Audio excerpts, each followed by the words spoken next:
I'll be showing you a simple way to unlock your phone's screen lock or password without losing any data. The best part?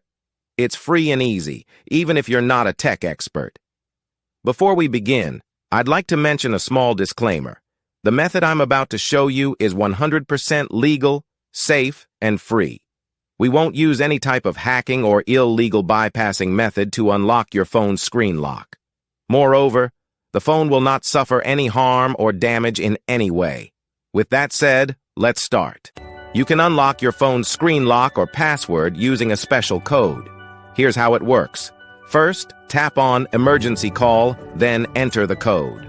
This code is unique to each type of phone and is provided by the phone manufacturer. In this video, we're using a code that works specifically for the type of phone we're demonstrating.